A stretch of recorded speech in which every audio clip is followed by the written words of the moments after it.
Alright, বর্তমানে টলিগঞ্জের তারকা সন্দীপ্তা সেন চলচ্চিত্রের পাশাপাশি ওটিটির কাজগুলো নিয়ে একটু বেশি ব্যস্ততার মধ্যে থাকেন।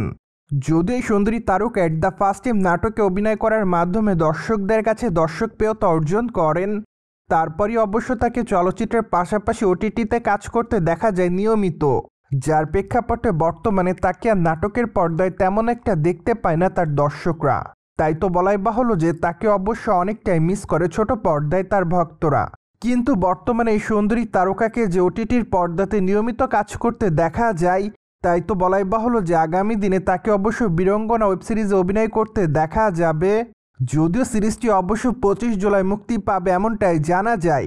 পাশাপাশি বর্তমানে সিরিজের প্রথম পোস্টার প্রকাশ করা হয়েছে, সেখানে অবশ্য সন্দীপ্তাকে একজন পুলিশ অফিসারের চরিত্রে দেখা যায়।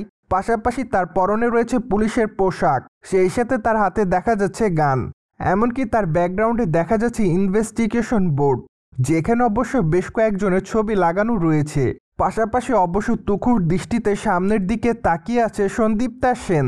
দ্যাটস ওয়াই ফার্স্ট পোস্টার দেখে এটুকু বোঝা যাচ্ছে যে বীরঙ্গনা চরিত্রে বেশ ভালোই অভিনয় করতে পারবেন সন্দীপ্তা।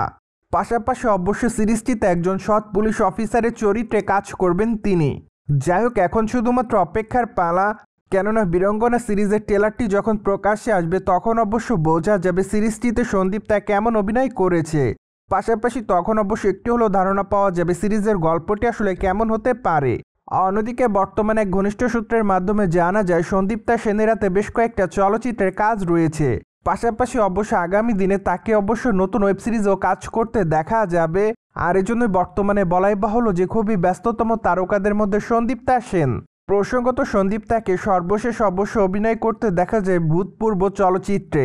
চলচ্চিত্রটিতে অবশ্য তার অভিনয় রীতিমতো দর্শকদের কাছে নজর কাড়ে। পাশাপাশি চলচ্চিত্রটি মুক্তির পর বেশ কয়েকটা শো হাউসফুলও গিয়েছে এমনটাই জানা যায়। তাই তো আপাতত এটুকু বলাই বাহুল্য যে ভূতপূর্ব চলচ্চিত্রের গল্পটি দর্শকদের কাছে নজর কেড়েছে।